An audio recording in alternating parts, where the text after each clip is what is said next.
Ya. Bueno, buenas tardes. Es un gusto estar aquí con ustedes. El último día de la celebración de terminación de este curso sobre economía financiera contemporánea. Y para nosotros lo celebramos muchísimo porque hoy justo es el aniversario de la Revolución Mexicana. 20 de noviembre, Día de la Revolución Mexicana, una de las revoluciones más significativas para América Latina y para el mundo, y que junto con la Revolución Rusa, que dio pie a la formación de la Unión Soviética, son las dos revoluciones más significativas del siglo XX y que además desde una posición heterodoxa, que es como se ha llevado este curso, el acercamiento desde un pensamiento post-keynesiano a lo que es todo lo que tiene que ver con las cuestiones financieras, pues es un lujo el día de hoy tener con nosotros a la doctora Eugenia Correa. Doctora Correa, por favor, le paso el micrófono. Muchas gracias, doctora Girón. Estoy muy contenta de que ya estamos en nuestra 8ª sesión de este curso corto, y yo tengo la confianza de que está siendo muy útil para muchos de nuestros asistentes, y será muy útil si lo volvemos a dar el año que viene para algún otro grupo que esté interesado, que puede ser más regional o puede ser también a nivel nacional e internacional como el que estamos dando ahora. Pero yo creo que ha sido, pues sí, un éxito el que se difundan estas ideas, el que alcancen una comprensión más profunda de las cosas, y sobre todo que, bueno, que todos los que no entienden de verdad nada de economía, no importa, o sea, el dinero lo usamos todos y es necesario que todos lo entendamos. No importa nuestro grado de estudios, pues, ni siquiera si somos o no licenciados o doctores o lo que sea, el dinero lo usamos todos y necesitamos todos entender de dónde viene, por qué llega así, por qué, cuáles son los estragos que se pueden causar cuando cuando las economías están en austeridad, y cuáles son las consecuencias que podemos tener cuando el dinero es utilizado para justamente hacer más productivo nuestro trabajo, para poder tener más acceso a bienes y servicios para el bienestar. Yo creo que, dicho esto, vamos a pasar a la presentación. Quiero insistir, pues, entonces, en que la visión que la doctora Girón y yo le hemos dado a este curso es una visión sí post-keynesiana, pero también muy agarrada de la mano de los institucionalistas, y muy de la mano también del pensamiento de Karl-Polanyi. Entonces, no estamos haciendo un mix ecléctico, sino una visión que se comparte ya hoy en día en muchas partes del mundo, que está retomando muchas de las lecciones teóricas e históricas que hemos tenido, por lo menos en los últimos 100 años, respecto del dinero y del crédito, no solo retomando, vamos a decirlo así, los papers del 2010 a la fecha, sino justamente todo este bagaje económico sobre el que se nos ha legado y sobre el que tenemos que montar nuestras ideas si es que queremos tener alguna incidencia en la solución de los problemas que tienen ahorita nuestros países. Entonces, dicho todo esto, vamos a pasar a la presentación. Les voy a compartir la presentación.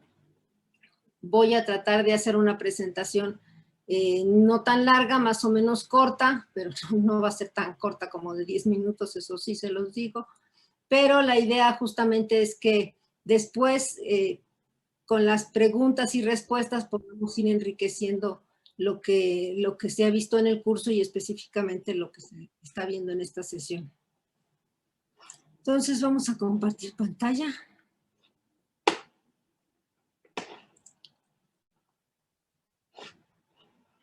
Sí lo alcanzan a ver, ¿verdad? Sí, perfecto, doctora. Se puede ver muy bien. Muy bien. Entonces ya solamente es estar cambiando la página. como saben todos ustedes, uy, eso de cambiar la página no se me da. Como saben todos ustedes, esta es la sesión donde vemos el tema del financiamiento para el empleo y la inversión.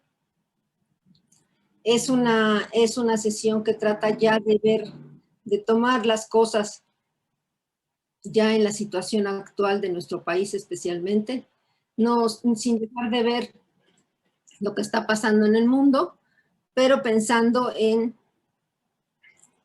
nuestro país, en posibles salidas, soluciones a los graves problemas que nos aquejan y que todos ellos devienen de 50 años de neoliberalismo.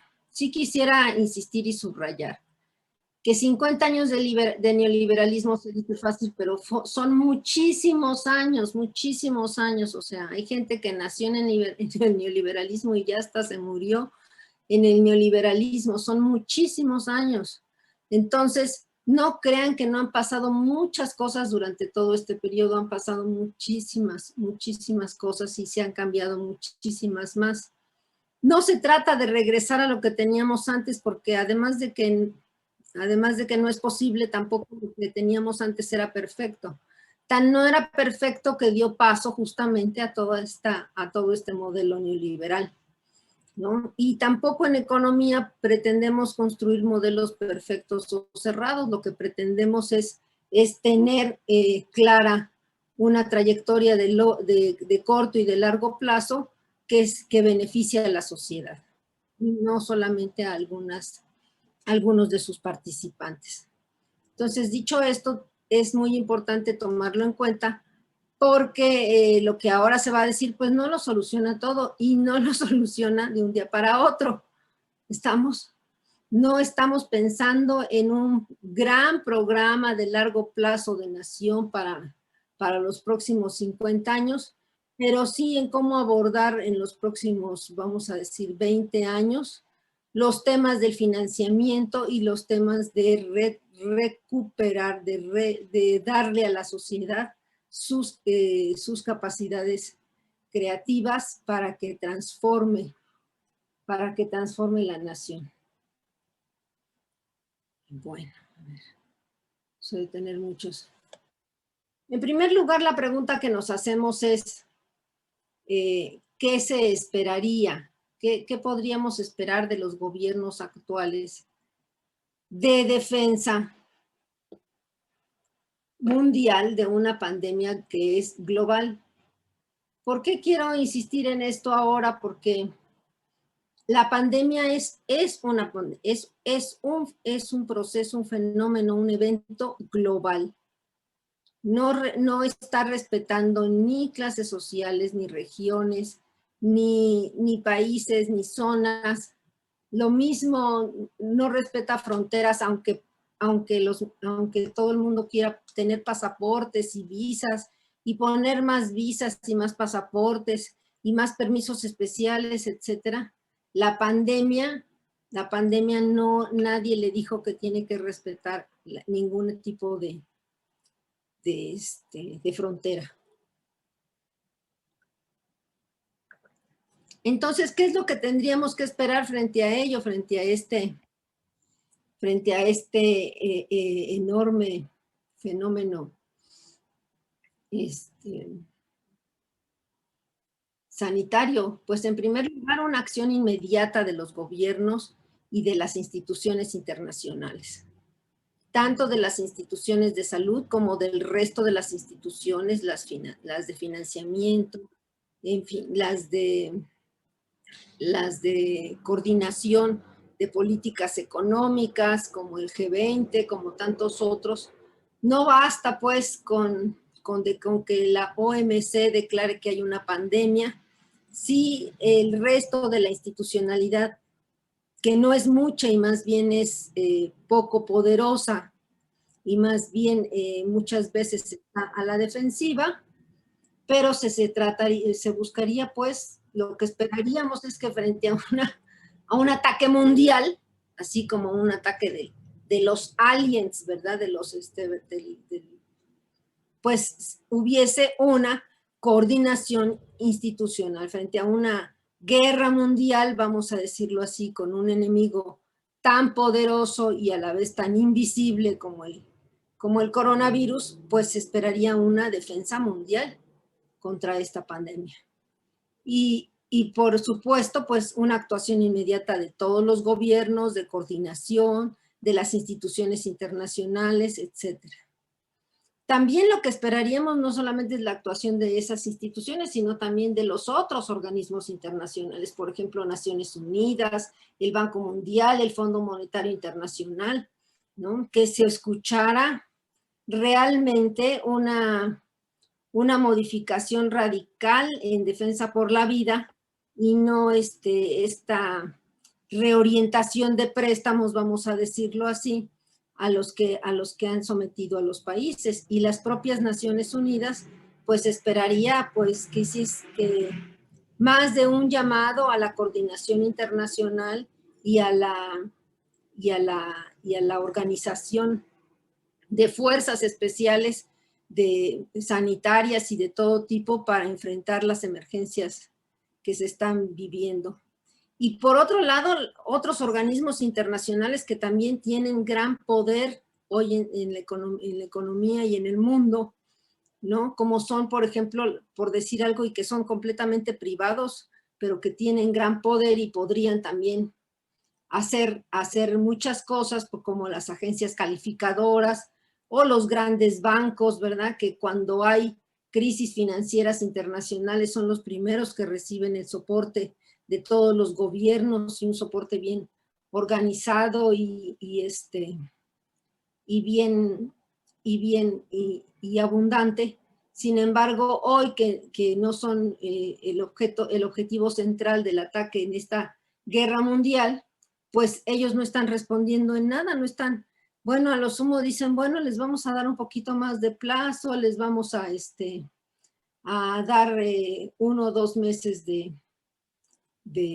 alargamiento de plazos, qué sé yo, pero no hay realmente un compromiso internacional para la constitución de grandes fondos importantes para promover la inversión o promover la distribución de medicamentos o poder realmente contar con la fuerza económica tan significativa que tienen como para que puedan confrontar alguno de los graves problemas que hoy representa la pandemia para las sociedades. Y tampoco la cooperación de los socios comerciales. Tenemos más de 3,000 tratados internacionales de todo tipo firmados a lo largo y ancho de todo el mundo, unos con otros. Han firmado tratados comerciales de todo tipo, pero tampoco se ha escuchado de estas autoridades, pues, grandes vigilantes y garantes del comercio internacional, pues en realidad fórmulas de participación, de cooperación, que traten de organizar en algo, en alguna medida, los abastos y los desabastos y los problemas de distribución o de comercialización que se está enfrentando el mundo contemporáneo con la pandemia. O sea, simplemente todas las farmacéuticas se pusieron a ver cómo le hacían para producir sus famosas vacunas, etcétera, y han dejado de producir y han dejado de estar los gobiernos importando muchos otros medicamentos tan importantes como los del cáncer o como muchos otros que francamente no se están encontrando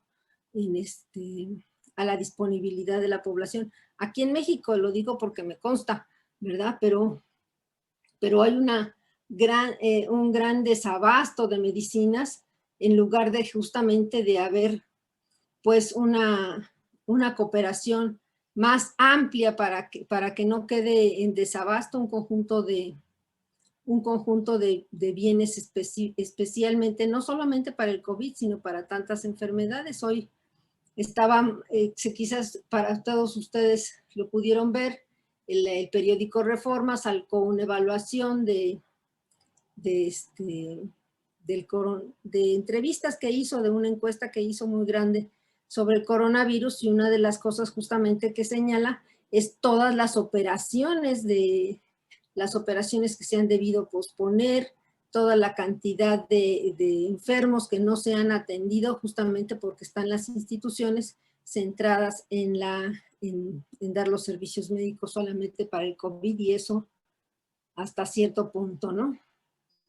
Entonces tampoco esto se ha hecho, tampoco lo hemos visto, no hemos visto claramente la actuación pues de todos estos actores que han sido tan importantes en la gestión del capitalismo en los últimos años, y que nada más llegó la pandemia y se hacen a un ladito y dicen, ay, con permiso, buenas tardes, estamos muy preocupados por el paro económico. Pues yo también, o sea, pero ¿qué vas a hacer? ¿Qué vamos a hacer? O sea, nada más nos toca trabajar a las madres, a las familias, a las mujeres cuidando a los hijos, nada más les toca trabajar a los médicos, a las enfermeras para contener esto, a ellos no les toca absolutamente ningún. Ya empezamos a tener problemas, Daniel, se están metiendo. No, doctora, pero le vemos nada más a usted. Yo tengo ya unas líneas en mi presentación. Ok, déjame checar. Hay una tal Diana. No Diana Bicher, otra.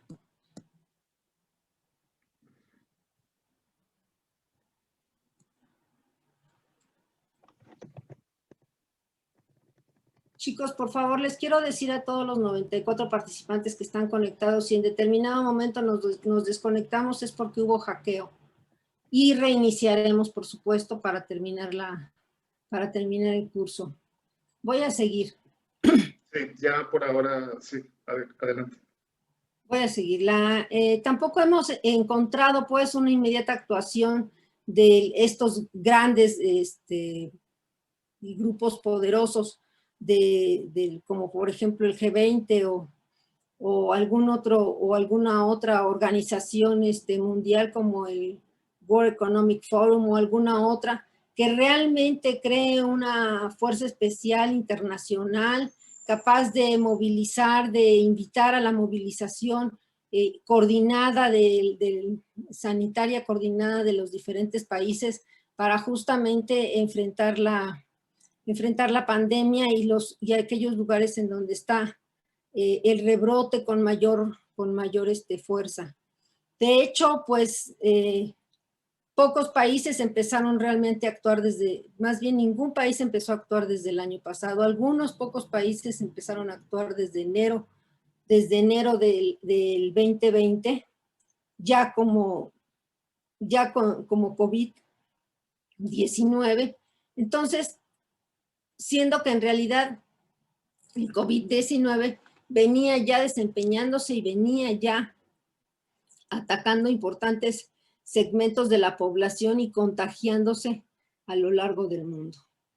Y la otra, tampoco encontramos una cooperación específicamente muy buena respecto de los medios de comunicación, y estoy hablando no solamente de los medios formales, sino todo esto de Twitter, estos y los otros, que han ayudado bien poco a que se acceda a la información con veracidad y con oportunidad.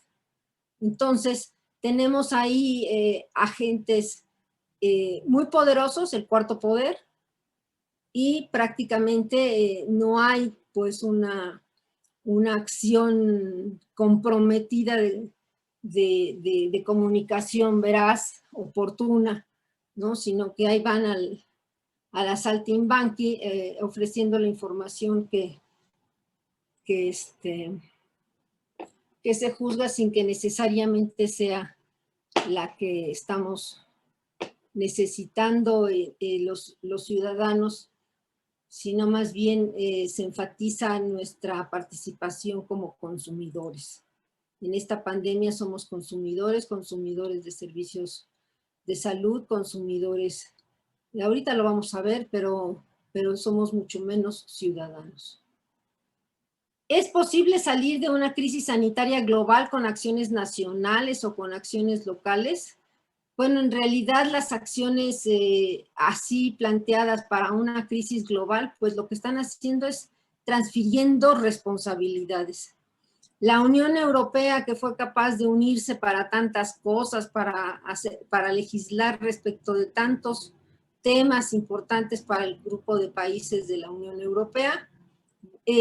Prácticamente ha dejado que todos los gobiernos actúen, o ha dejado, o vamos a decir, o no ha hecho nada, y cada uno de los gobiernos actúa como puede para enfrentar el tema del COVID, ¿sí? Por un lado va Francia con sus cosas, Alemania con sus otras, ¿sí? Los italianos con otras cosas, y no encontramos una coordinación que fue muy importante en la economía, que ha sido muy importante en la economía, hasta en temas de equidad de género, pero que a la hora de que se trata de enfrentar una guerra mundial, pues han dejado que ahora sí que cada ejército se las vea como pueda, ¿no? Entonces, los gobiernos a su vez, pues se la pasan transfiriendo responsabilidades, ¿no? Ahí vemos que pues le pasan el paquete a las gobernaturas, en el caso de México claramente, luego las gobernaturas pues hay a los municipios, que los municipios decidan si van a estar en semáforo rojo, verde o amarillo, qué sé yo, ¿sí? Y esto es relativamente fácil porque eso significa que el gobierno central, que es quien ejerce y tiene la función justamente de ejercer la soberanía monetaria, y no los gobiernos locales ni los gobiernos municipales, pues ponen a la salvaguarda todo lo que es el gasto público, y en todo caso, pues el gasto se ejercerá de una manera bastante más al vapor y a las condiciones pues de gestión de cada uno de los diferentes estados, pero no de una manera coordinada y centralizada y coordinada. Ha sido muy claro pues que aquellos países que tienen instituciones menos descentralizadas, tanto de salud como de gestión institucional, de gobierno, de justicia y económicas, son quienes han tenido un poquito mejores condiciones de ejercer su combate, su lucha contra el COVID. Por otro lado, las mismas acciones nacionales, pues, muestran las debilidades económicas y políticas de un gobierno central que no se quiere comprometer y distribuye los problemas como fallas y miserias a las mismas familias, ¿no? O sea, si hay casos de COVID, pues es porque la familia no se cuidó, porque no se pusieron el quién sabe qué, porque no hicieron esto, porque no hicieron aquello, porque las mujeres no cuidaron a sus hijos, porque los hijos,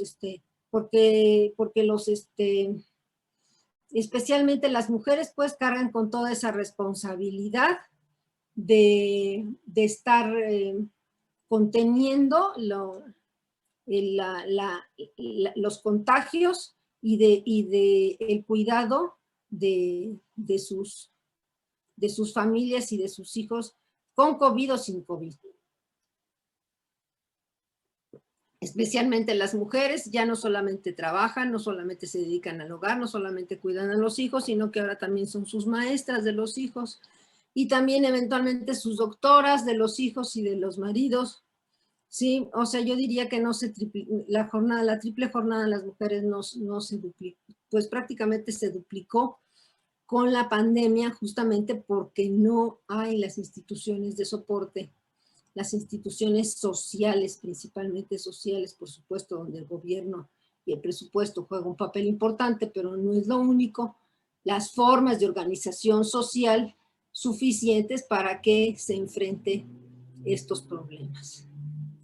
Así, la pandemia pues continúa, pero pero va desde ser una pandemia, desde ser un fenómeno global, ¿sí? que tiene determinaciones y formas de expresión y en fin y al cabo orígenes más bien internacionales, ¿sí?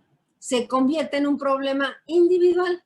¿Te pusiste o no te pusiste el tapabocas? ¿Te fuiste o no estuviste ¿cómo se dice lockdown? Bueno, confinado o no confinado, entonces se convierte en un problema individual y asimismo los individuos entonces lo pretenden resolver, mirándose a sí mismos como agentes capaces de combatir un fenómeno global, al menos para que no les afecte a ellos mismos, por la vía de conseguir las vacunas, por la vía de lo que haga falta, ¿sí?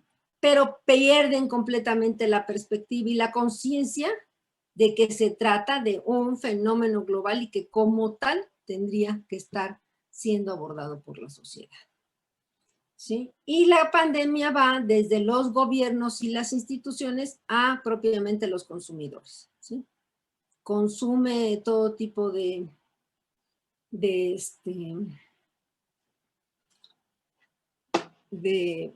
hasta de alimentos y qué sé yo, para subir el nivel de los,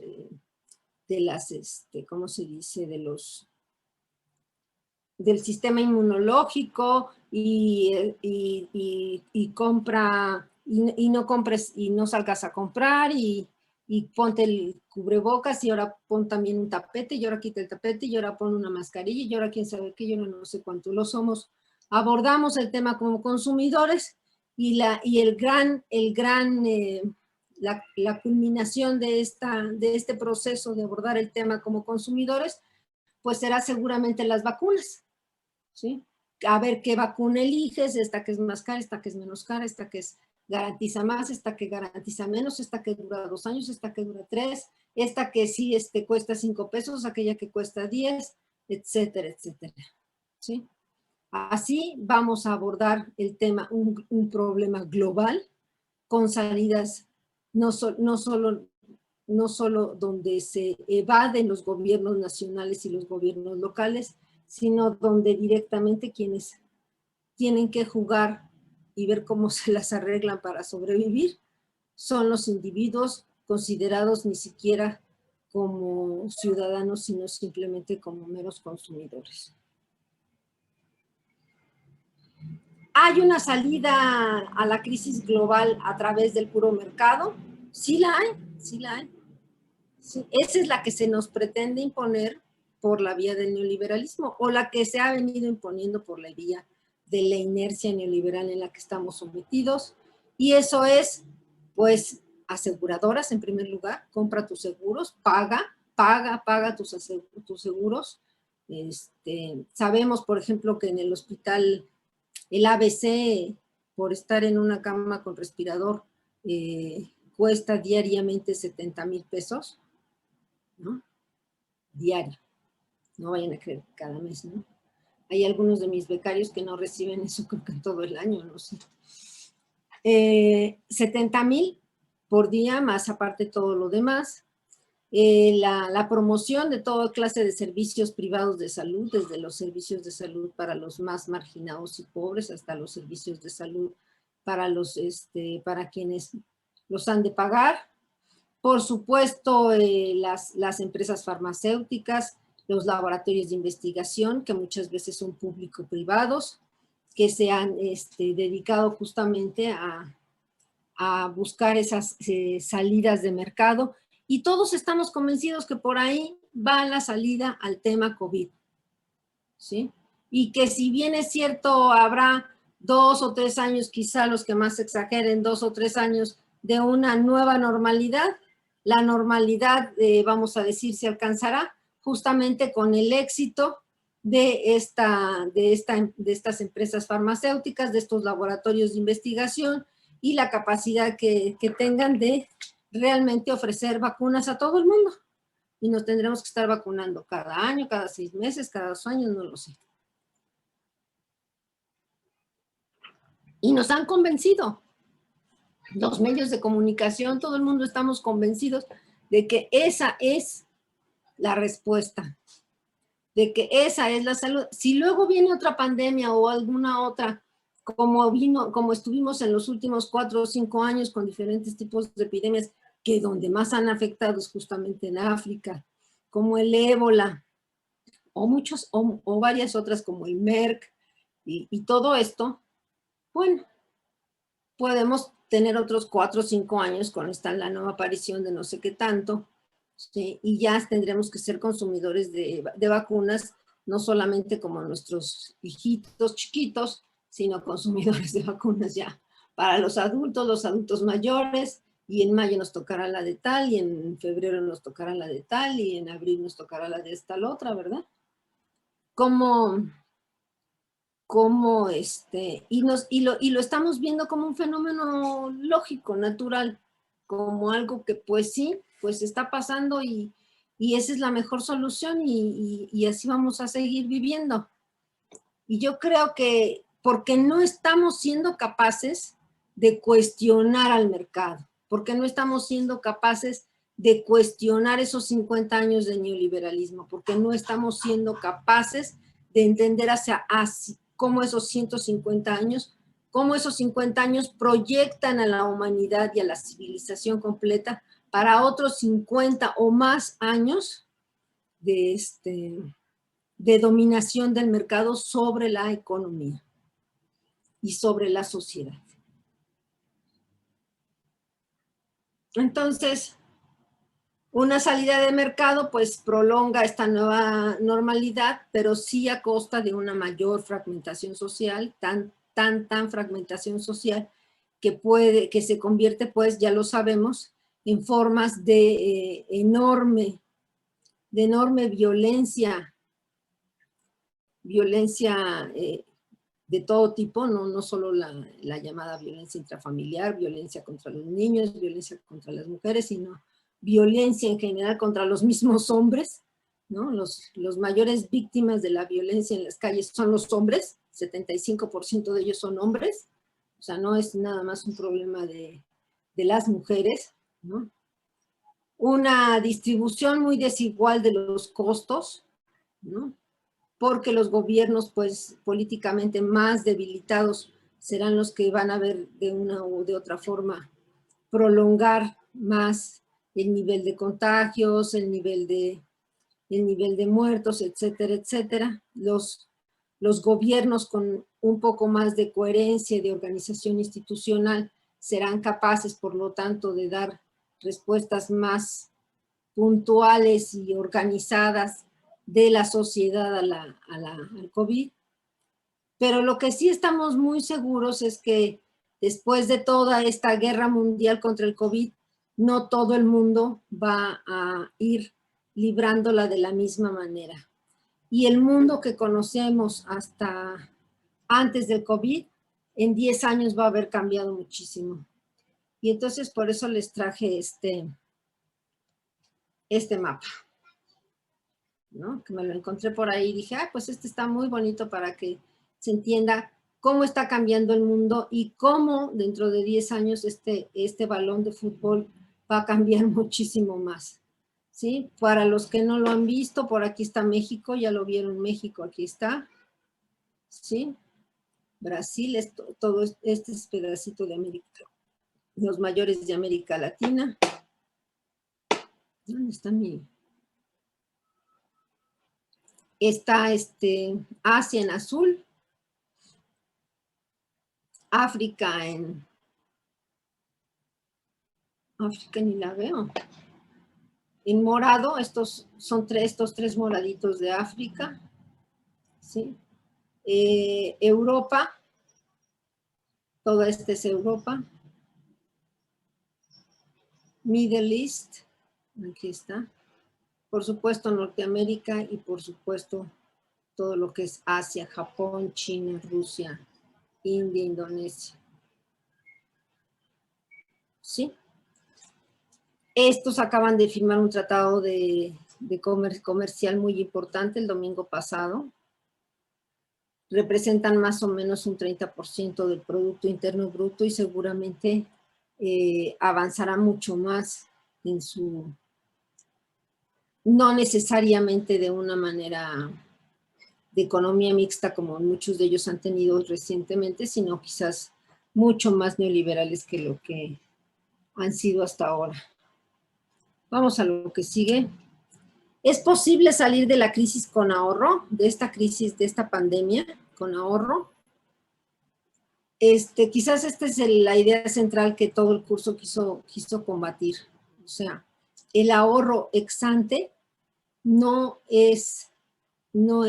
son más que ganancias, un remanente, y no son más que ganancias de la actividad económica pasada. ¿Sí? El pensamiento económico ortodoxo constantemente nos lleva a pretender que si somos frugales, que si ahorramos mucho, de que si mantenemos esa austeridad, muy pronto habremos de superar los problemas de las crisis financieras, permitiendo que se suceda la inversión. ¿Sí?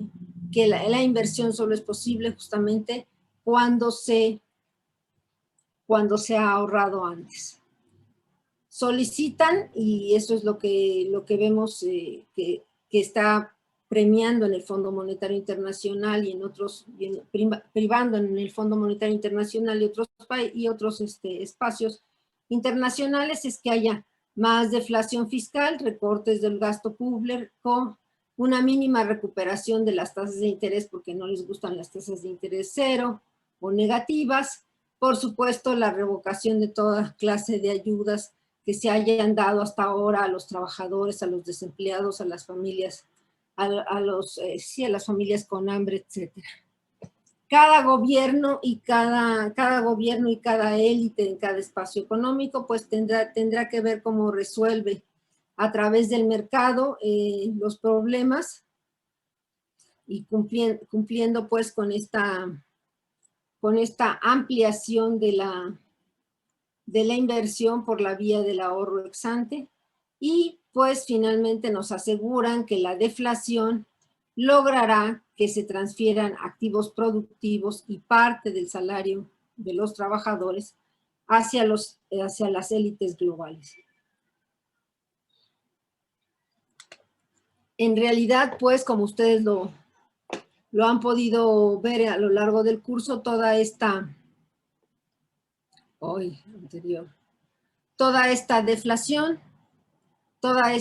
deflación propiciada justamente por la austeridad, llevada a su límite más extremo por esta austeridad, pues lo que está garantizando es que se centralicen más aún las ganancias, que se despoje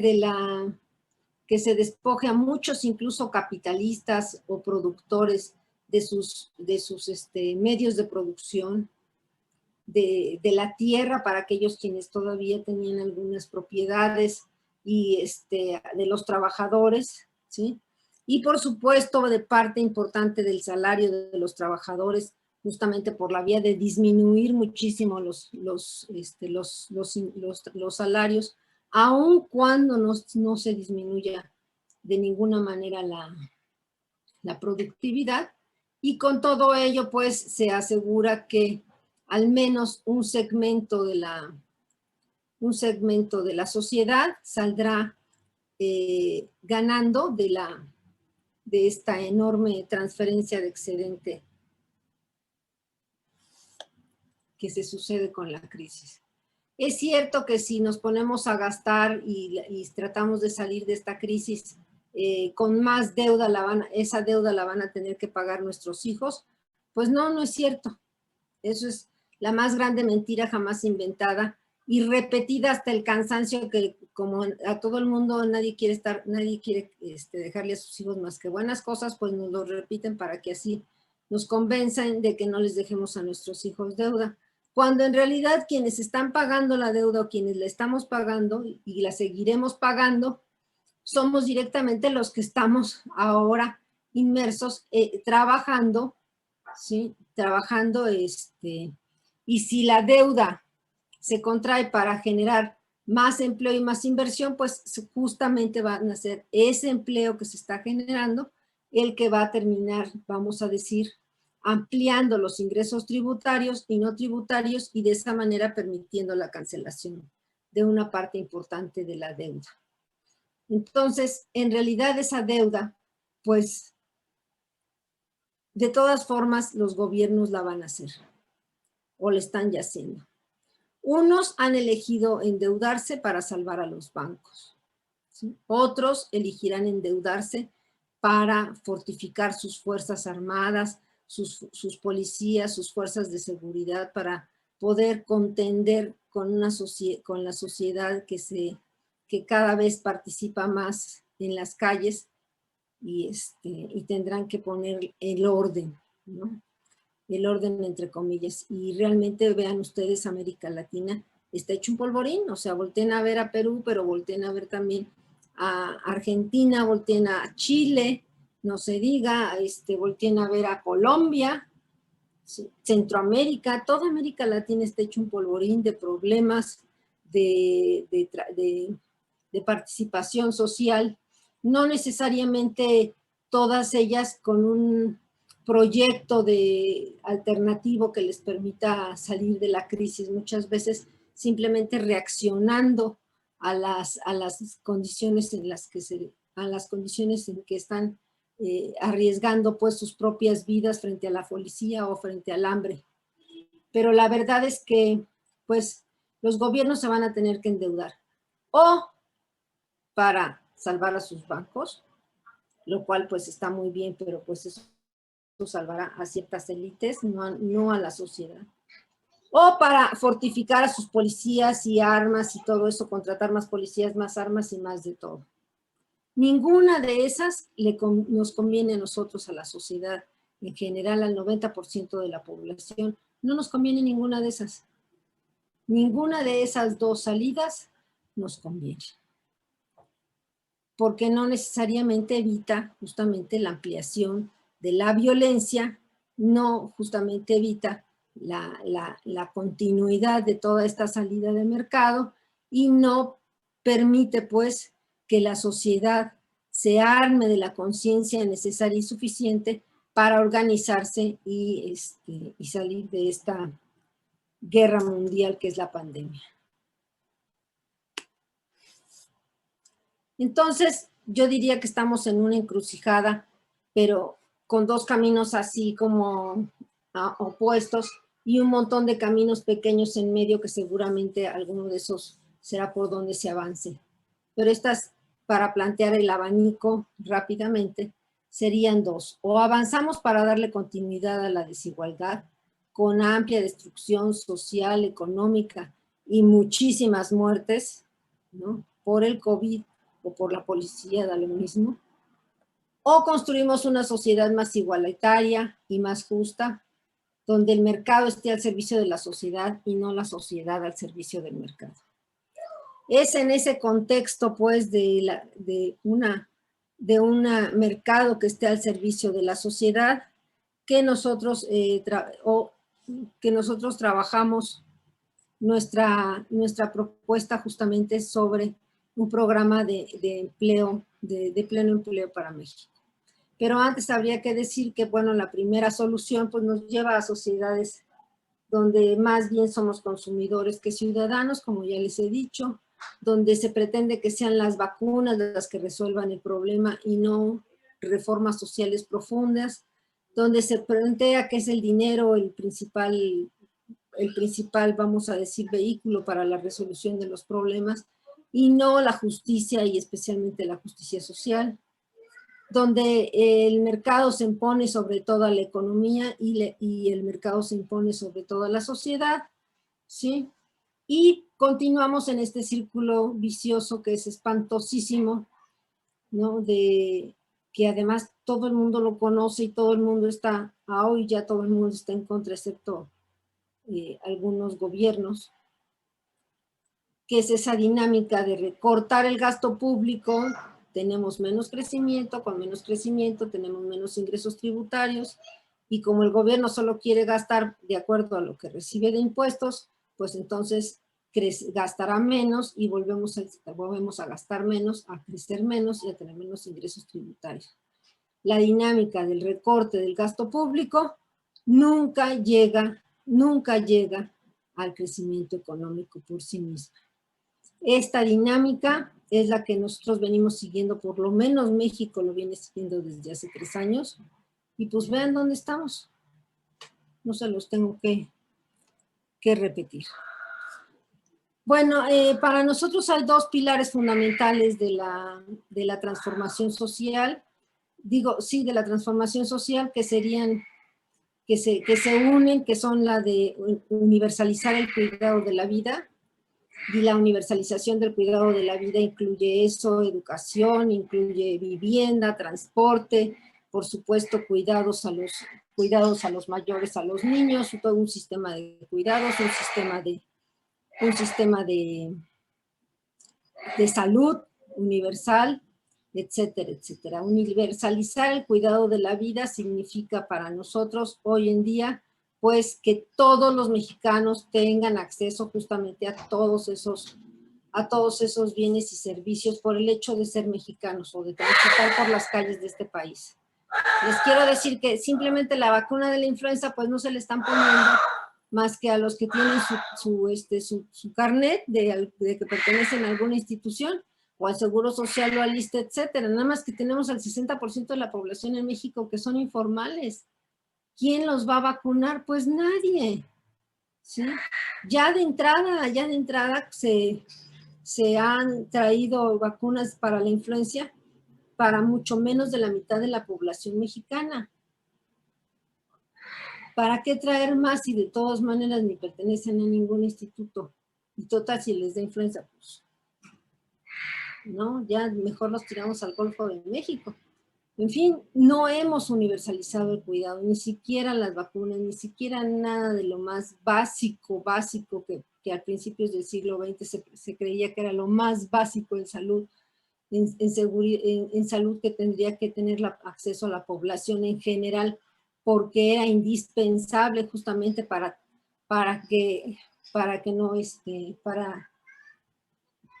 porque como digo, los virus, estas pandemias, estas enfermedades no distinguen ni clase social, ni distinguen pues eso, posición económica, o ni siquiera nacionalidad ni nada. Entonces, universalizar el cuidado a la vida es nosotros mismos, empezar por nosotros mismos como sociedad, como mexicanos, a darnos los sistemas universales de salud, de educación, un sistema nacional de educación para todos, un sistema de educación para la vida, de educación técnica, de educación de todo tipo, y no que eso de ahora vamos a abrir las universidades de no sé qué, y ahora estas las vamos a dejar desfondadas porque no tienen ni para pagar los salarios, y ahora estas universidades, quién sabe qué, y ahora estas primarias pues sí van a ser el ejemplo y se les va a hacer cursos en la tarde, y ahora estas otras pues nada más van a tener 3 horas de cursos los niños, etcétera, etcétera. Eso no puede ser, no puede seguir siendo. Pero bueno, yo en realidad de lo que quiero hablar es de la garantía del pleno empleo. ¿Sí? Como ven, tomé todo este tiempo para situar el problema de la transformación social, y dentro de la transformación social todavía el de garantizar el pleno empleo. Necesitamos 2 clases de financiamiento. El de emergencia, el de para allá, para ahorita y para el siguiente año. Y en el curso mismo de ese financiamiento, ir apuntando las líneas fundamentales para la reconstrucción postneoliberal del que se conoce como mercado de trabajo, que no es mercado de trabajo, pero sí de lo que podría llegar a constituirse un sistema nacional de ocupación. Entonces, el pleno empleo estaría sustentado justamente en esa institución que empezaríamos a construir desde ya con el financiamiento de emergencia a familias que se han quedado desempleadas, a familias que no han podido poner sus puestos en el mercado informal, etcétera, ¿sí? E ir haciendo realmente un registro, así como tenemos un padrón de electores, bueno, pues un sistema nacional de ocupación. Crear empleo de emergencia en áreas marginadas. Eso significaría, pues sí, desde barrer las calles, hacer limpieza de parques, de jardines, empleo de emergencia para salvar el agua que desperdiciamos, para darle un mayor sentido al uso del agua y el reciclamiento de los desperdicios, etcétera, como empleo de emergencia en áreas marginadas, y hacer muy buena sistema pues de empleo público para el cuidado, de todo tipo, desde los niños, los mayores, el cuidado de los transeúntes, el cuidado de los que manejan los autos, el cuidado de toda la vida, de todos nosotros, hasta de los que creen que no necesitan cuidado, como los señores que creen que no necesitan cuidado, pero son el 75% de los muertos por violencia en las calles. Aquí están las estimaciones que hicimos de la deuda interna para que ustedes vean el enorme, enorme espacio de endeudamiento que tiene el gobierno mexicano actual. Tomé la deuda interna porque precisamente esa es la deuda que queremos aumentar, no la deuda externa. Lo subrayo y lo vuelvo a decir porque hay veces que no se entiende mucho. La deuda del gobierno puede ser interna o externa, no toda es externa. ¿Sí? La externa es un problema, sí, porque hay que pagarla en dólares, pero la interna se paga en la moneda en que somos soberanos, en que se puede crear el gobierno mexicano, la puede crear y de hecho la destruye. Entonces lo comparo con Estados Unidos porque es nuestro mayor socio comercial, porque estamos ligados a esa economía de una o de otra manera, ¿sí? Entonces, para que vean ustedes la deuda per cápita, la deuda interna per cápita, y por supuesto quiero que vean la deuda interna en relación al Producto Interno Bruto. Como ven aquí está en... ¡Ay, Dios! Aquí, no sé si... Ah, sí, aquí está. 121% la deuda interna respecto del producto y acá es del 31%. Es decir, si la duplicamos, estaremos de todas formas a la mitad de lo que es la deuda interna del gobierno norteamericano. ¿Sí? Vean ustedes cómo no hay tal techo a menos que aceptemos la austeridad. Si aceptamos la austeridad, siempre habrá techo. Y si aceptamos la austeridad, por lo tanto, no creceremos. Y ahí está el gasto público en relación al producto, que es el síntoma fundamental.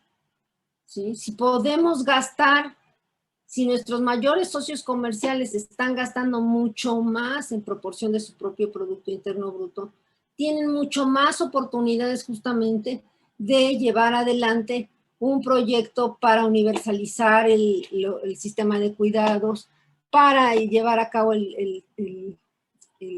¿cómo se dice? El sistema de ocupación nacional, etcétera. Entonces nosotros podríamos duplicar, ¿sí? O casi duplicar el gasto público sobre el producto. ¿Cuál es la condición? Y eso es así como central e indispensable, que sepamos en qué nos estamos gastando el dinero. No salir así como locos así a tirar el dinero, no. Tiene que haber programas bien organizados, sustentados, dirigidos, supervisados para que no se presten a todo tipo de corrupciones, para que puedan realmente redituar a la población lo que se pretende hacer con cada uno de esos programas. Tenemos mucha experiencia, tenemos muchos programas que han fracasado porque los hemos dejado desfondados.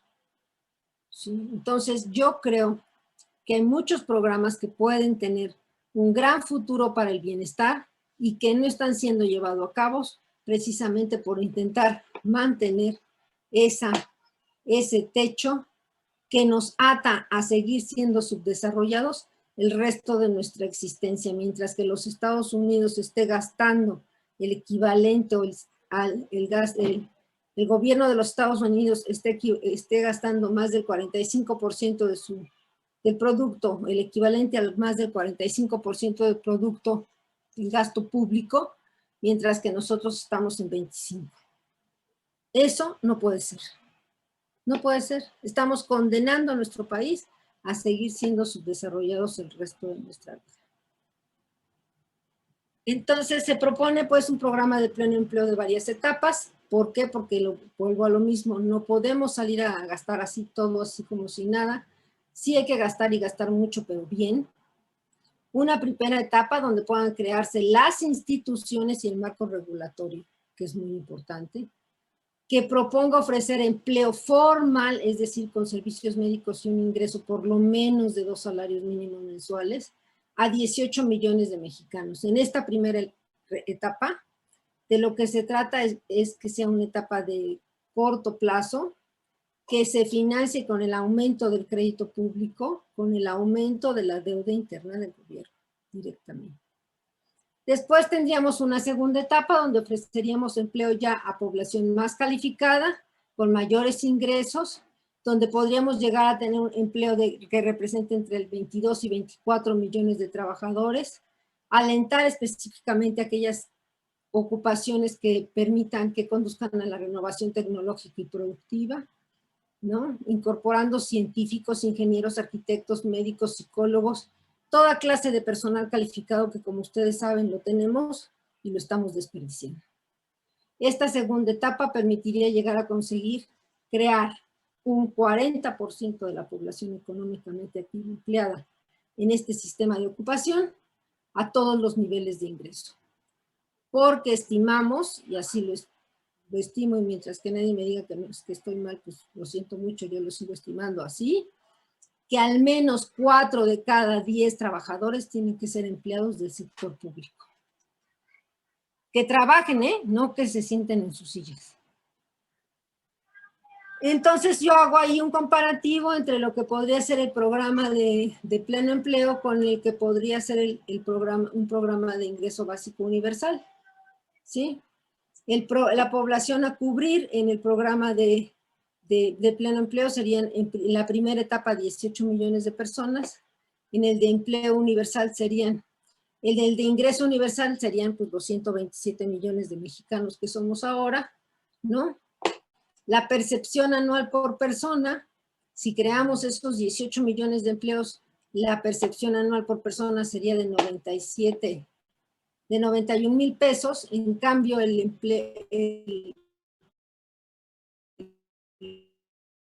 ingreso básico más o menos quedaría en unos 20,000 pesos, con el riesgo de que a la sociedad y que de los servicios que hoy otorga, por ejemplo, servicios médicos, todo se tenga que, o servicios educativos, todo se tenga que pagar. Caro o barato, pero pagar.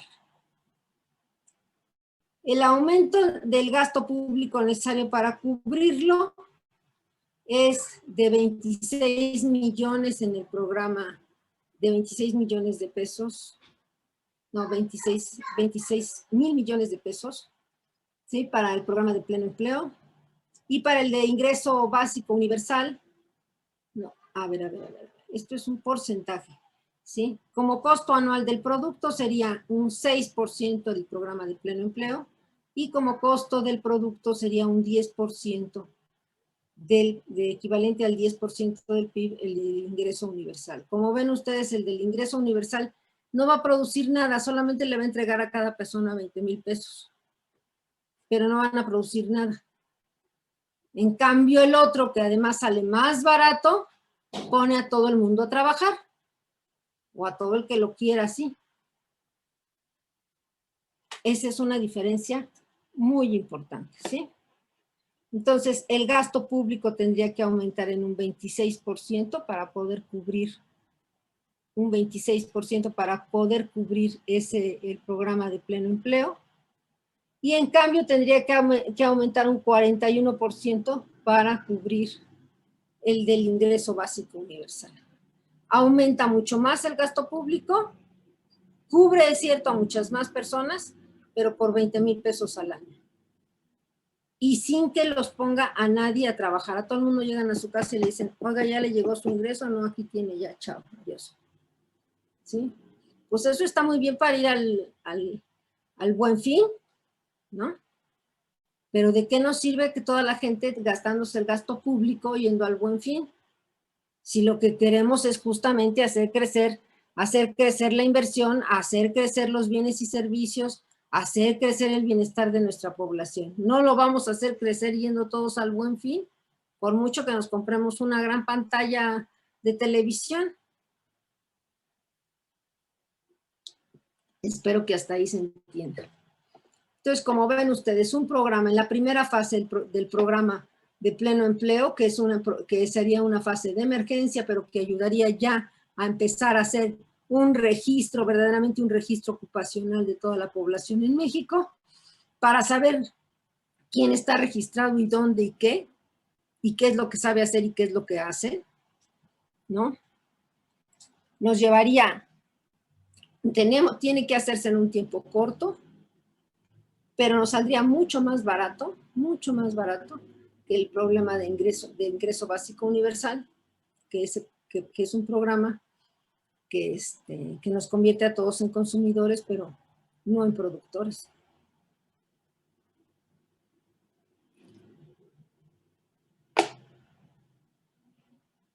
James Galbraith dijo recientemente que hay muchos trabajos que se necesitan hacer y donde tenemos que estar ocupando a toda esa población, a todos esos 4 de cada 10, que es a la transformación energética.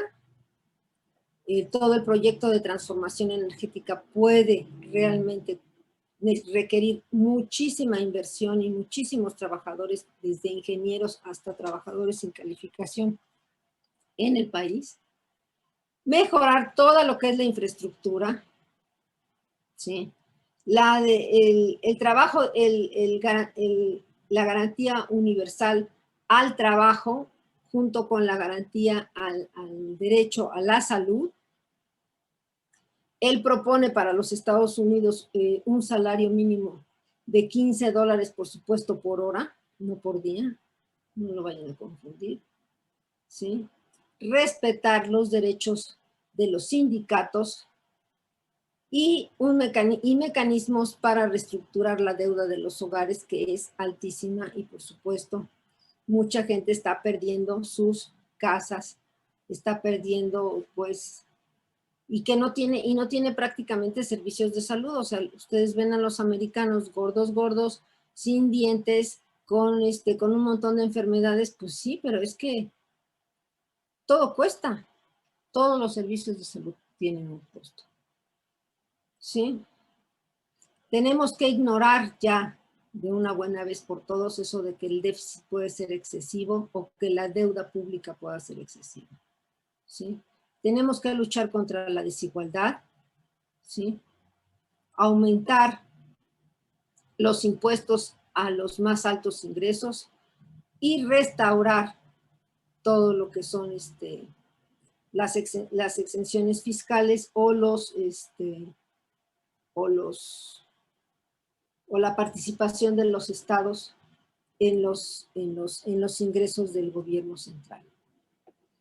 Bien dice James Galbraith que se ve que hay una situación de gran emergencia en los Estados Unidos, y ustedes han visto las cifras más recientes de contagio que tienen en los Estados Unidos últimamente, y eso por supuesto que está haciendo peligrar no solamente Estados Unidos sino a México. Los invitamos a leer La Financiera. Ahora mismo hay un número muy buenos que trae varios artículos sobre el tema COVID. Los siguientes números seguirán trayendo más y más artículos justamente sobre el tema COVID conforme mismo se vaya desenvolviendo, y seguramente más y más propuestas como las que ahora les pudimos exponer a todos ustedes. Aquí lo voy a dejar porque creo que ya me llevé demasiado tiempo y vamos a ver las preguntas. ¡Oh, 35! Gracias, Eugenia. Alicia salió un momento. Yo creo que ahorita Daniel nos podría dar unas preguntas. Yo he estado viendo, hay muchas preguntas. No sé, quizá pudiéramos empezar casi de las últimas, sobre exactamente el pleno empleo. Hay una pregunta que leí así mientras Daniel las organiza, más o menos. Una pregunta donde decía, ¿en qué se puede trabajar? ¿Por qué los gobiernos, los estados no están de acuerdo con el pleno empleo, si parece tan, digamos, lógico, racional, productivo, que va a hacer crecer la economía, ¿en qué se puede trabajar y por qué los estados no están de acuerdo? ¿Ya empiezo yo? Sí, ahorita contesta esa mientras Daniel nos da. Mientras Daniel se organiza, sí. Bueno, en general hemos podido ver que muchos de las reivindicaciones de los trabajadores han sido ganadas justamente en las calles durante el siglo XX con todos los sindicatos, con todo lo que significó el manejo de la jornada laboral, el manejo de los salarios mínimos, el acceso a los servicios incluso de salud o de pensiones en la década de los 40, etcétera. Ahora, para el siglo XX, no estamos pensando ni en los sindicatos, como lo ven ustedes, ni siquiera tampoco mucho en los partidos políticos, aunque sí los partidos políticos juegan un papel importante. Estamos pensando en la participación de la sociedad organizada, de las muy diferentes formas en que se logra organizar, pero que justamente sean capaces de impulsar un programa común. En primer lugar. Después, los gobiernos no es que no estén de acuerdo con el pleno empleo. Los que no están de acuerdo con el pleno empleo son justamente los sectores más conservadores, más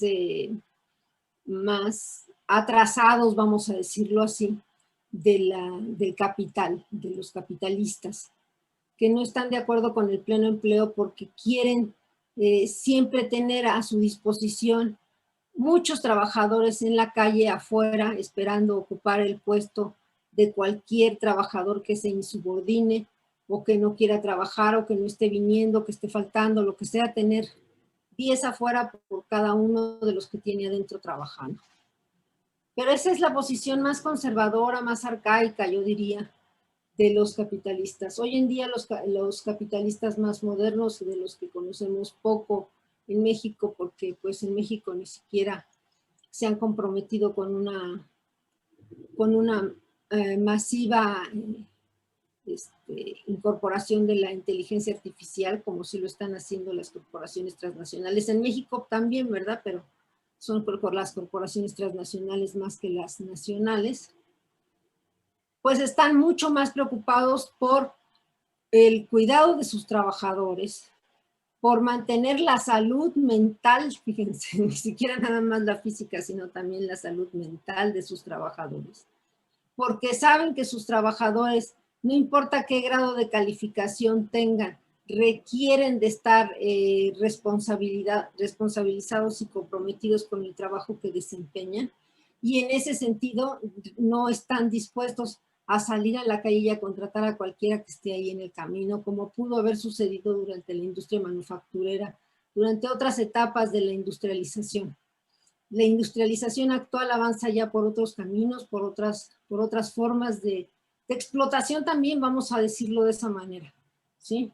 Pero que puede alcanzar justamente a representar que justamente esos sectores más avanzados del capital necesiten garantizar que hay todo un conjunto de servicios para el bienestar, ¿sí? Donde no necesariamente todos esos servicios para el bienestar sean ofrecidos por el mercado y muchos de esos servicios y mercancías y servicios sean ofrecidos por el Estado.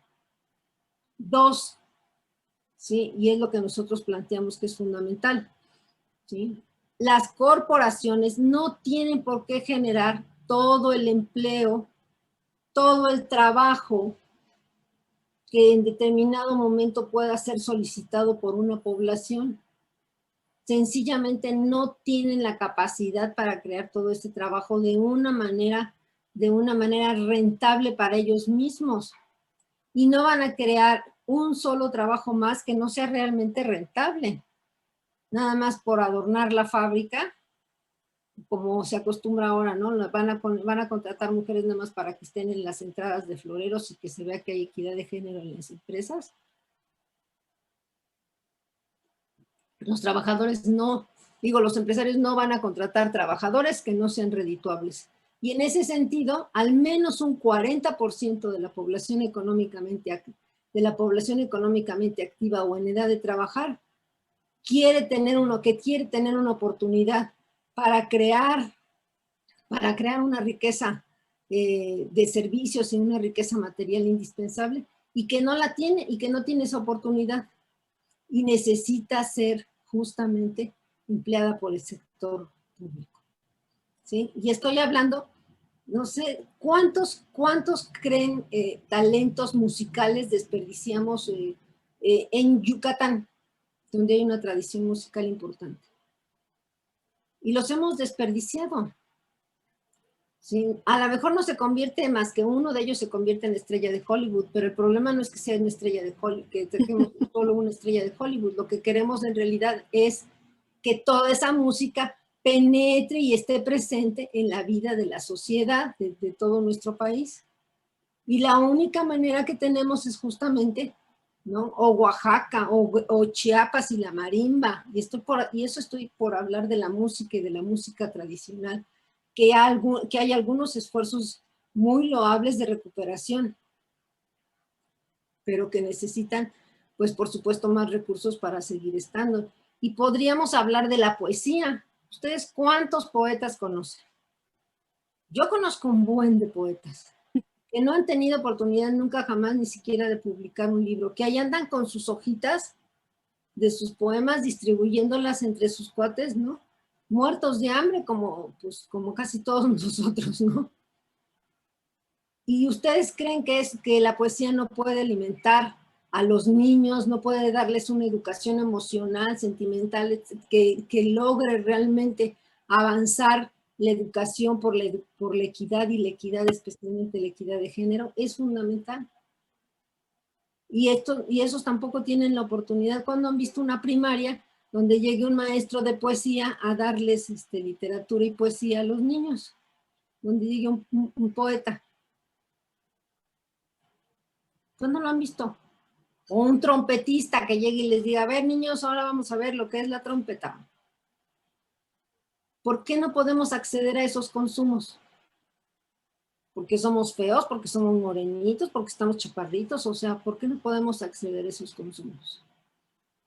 ¿Por qué no podemos dejar que la sociedad se vuelque hacia todas esas posibilidades que tiene de engrandecimiento, y tenemos que seguir la trayectoria de la humillación, de la violencia laboral, de quitarnos el pan los unos a los otros porque pues no hay empleo, entonces hazte un lado porque yo quiero esa plaza? Piensen, y no es solo, pueden decir que es solamente idealismo, sí, lo pueden decir que solamente son utopías, sí, lo pueden decir, pero también es cierto que el programa neoliberal fue una utopía, y vean dónde está. ¿Sí? Sí. Bueno, más preguntas mejor, ¿no? Ok, ya Daniel tiene unas preguntas ya más integradas. ¿Sí, Daniel? Sí, en esta última parte, así como sugirió la maestra Patti, comenzar de esto último que mencionaba la doctora Correa respecto al programa de pleno empleo, parece ser que surgieron algunas preguntas al respecto. Entonces, por parte de Elsa Coral, ella dice, disculpe doctora Correa, no me queda muy claro a qué se refiere con empleo público para el cuidado. ¿Se refiere a las áreas de seguridad, policía, bomberos, etcétera? Pues creo que esa es una buena pregunta. También tenemos otra de Norma Noya, que dice, ¿cuáles serían las tareas para esos 18 millones de trabajadores en la primera etapa del pleno empleo? Y ya nada más para terminar, igual Itze Roque, que era un poco lo que ya mencionaba la maestra Patti, ella al final pregunta, ¿cómo hacer que las autoridades lo consideren o lo incorporen como parte del PND, el Programa Nacional de Desarrollo? Esas serían por ahora estas tres, doctora. Primero vamos a ir con la de Elsa, ¿no? Dice que no le quedó claro. El empleo público para el cuidado se relaciona justamente con muchas de las cosas que hemos venido haciendo las feministas en los últimos años, que es todo el tema de los sistemas de cuidado, el tema de los, del trabajo, de la reproducción de la vida, etcétera.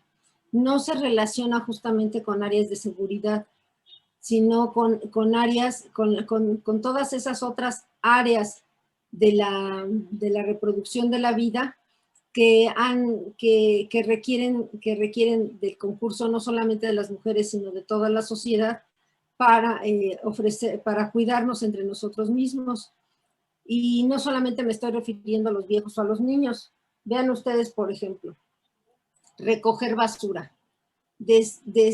Quitar todo lo que es la basura en ríos, canales y posibilitar que toda esa agua corra mucho más limpia por las diferentes comunidades. Todo el tema de la infraestructura que se construyó para el regadío agrícola, ¿sí? Mucho de esa infraestructura está inutilizable justamente porque no se le ha dado mantenimiento. Muchas veces el mantenimiento es solo limpieza. Limpieza de drenajes, limpieza de ríos, limpieza de bosques, limpieza de todo lo que se te ocurra limpiar, ¿sí? Limpieza de playas. Luego, todo el conjunto de tareas de cuidado del agua, ¿sí? El 30% del agua potable que llega a la Ciudad de México se desperdicia en las cañerías, en las tuberías y en las instalaciones hidráulicas de los hogares que no las arreglan. O sea, se dejan las tuberías todas podridas, las tazas del baño todas antiguas, se desperdicia una cantidad de agua impresionante. Podríamos tener muchísima gente trabajando justamente tratando de dar capacitaciones y tratando de resolver directamente los problemas para una renovación ya no digo renovación de reconstrucción de toda esa infraestructura, pero al menos en esta primera etapa de mejorar el cuidado del agua, ¿sí? Entonces, todos estos elementos nos permiten, al cuidarnos a nosotros mismos como sociedad, también estamos cuidando al medio ambiente, o al revés, como quiera, estamos cuidando al medio ambiente para cuidarnos también nosotros mismos, ¿sí? Pero todo esto es lo que se llama como el sistema de cuidados. Por supuesto, incluye el cuidado de la salud, todo lo que es los servicios más integrales de cuidado de los adultos mayores, todo esto.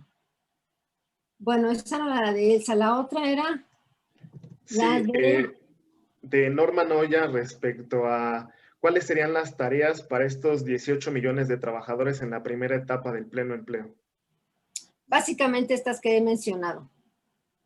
Todas estas que requieran lo más posible de organización del trabajo, de lograr un padrón de ocupacional de México, pero también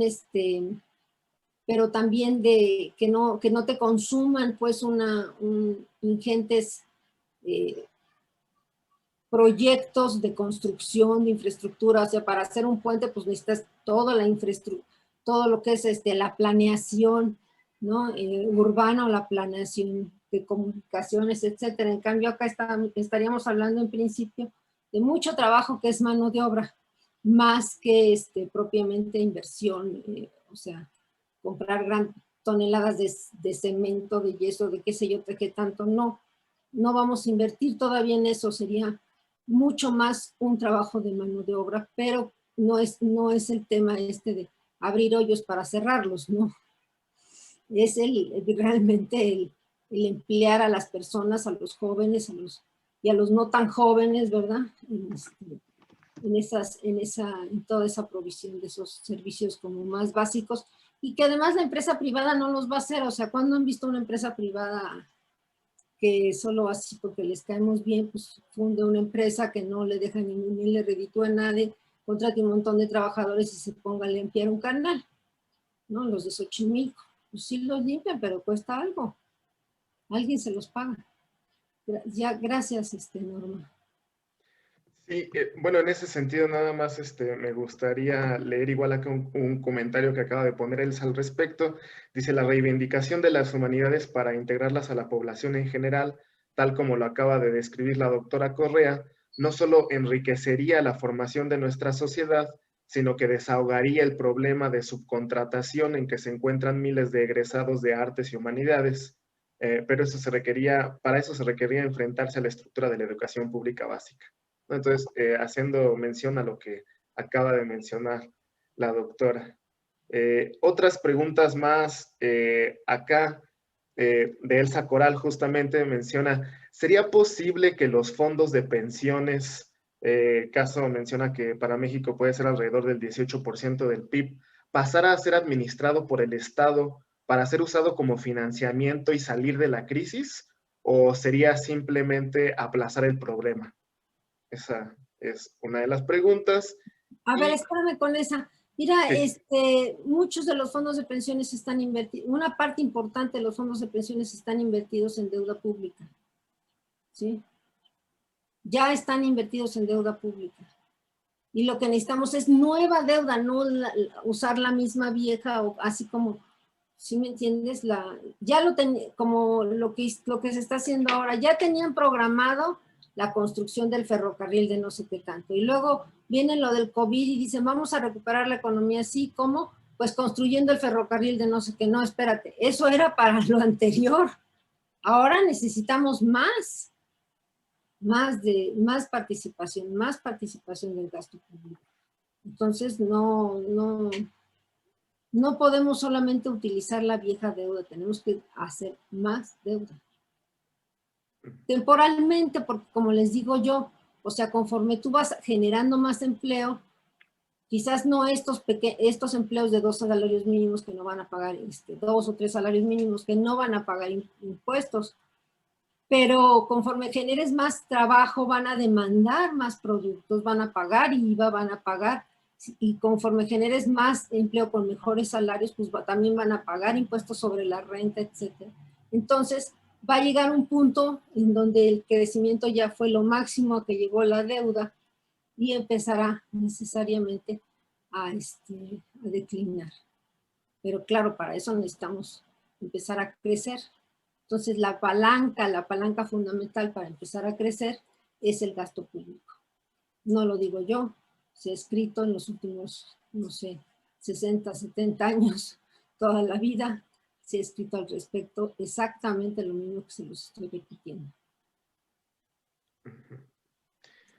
bueno, pues ahora pregunta también por parte de Alan González, un poco ya para dar salida a estas preguntas respecto al programa de empleo, doctora. Dice, ¿ese empleo se generaría en industrias públicas o privadas? ¿Y qué problemas se encontrarían para intentar aumentar la industria pública?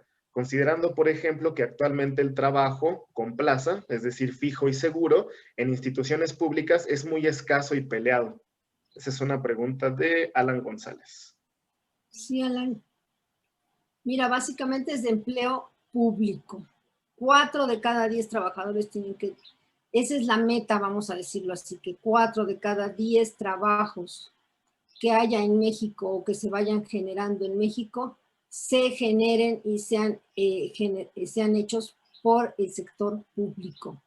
Con empresas, obviamente con empresas públicas, obviamente con programas públicos, con sistemas públicos, por ejemplo, el sistema de salud. El sistema de salud es un sistema muy integrado que le componen muchísimas partes, no solamente el hospital de tercer nivel, y requiere muchísimo personal si quieres dar una buena atención, desde el que barre hasta el neurólogo o cirujano neurólogo, ¿no? Entonces, esos son tareas que tienen que ser servicios públicos. Todo lo que es educación, si quieres dar una educación de calidad competitiva a nivel mundial, necesitas muchos recursos, muchísimos recursos humanos que tienen que ser pagados por el sector público. ¿Sí? Recursos humanos básicamente es lo que necesitas para dar una educación de calidad que realmente sea competitiva a nivel mundial. No,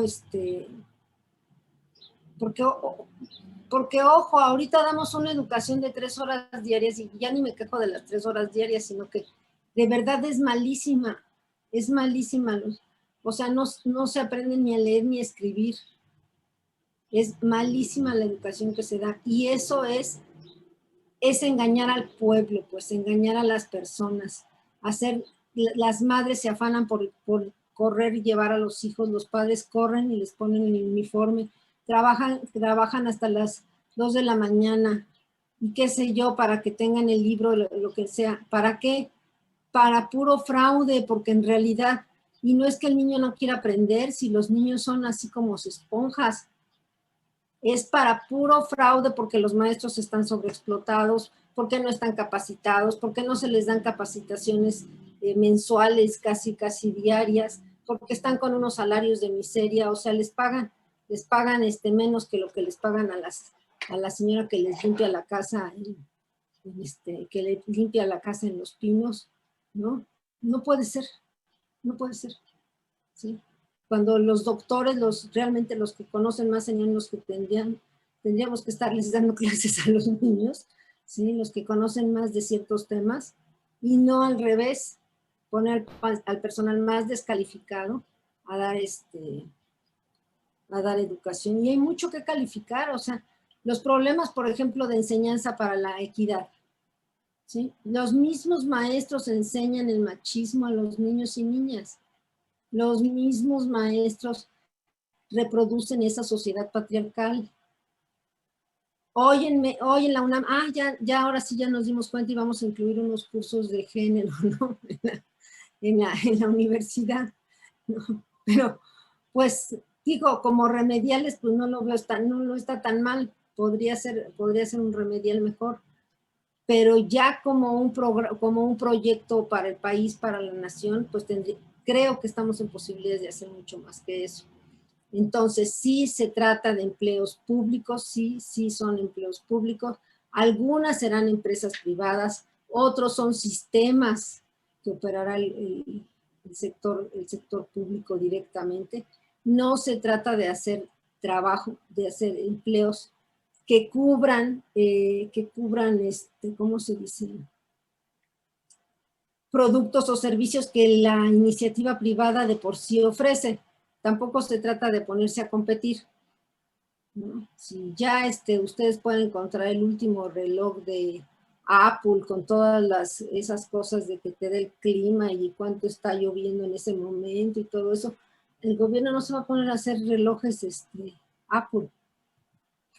Lo que sí puede hacer es educar mucho a su población, no solamente para que sepa usar ese reloj, sino para recrear esa tecnología y para hacer innovaciones incluso mayores a esas tecnologías.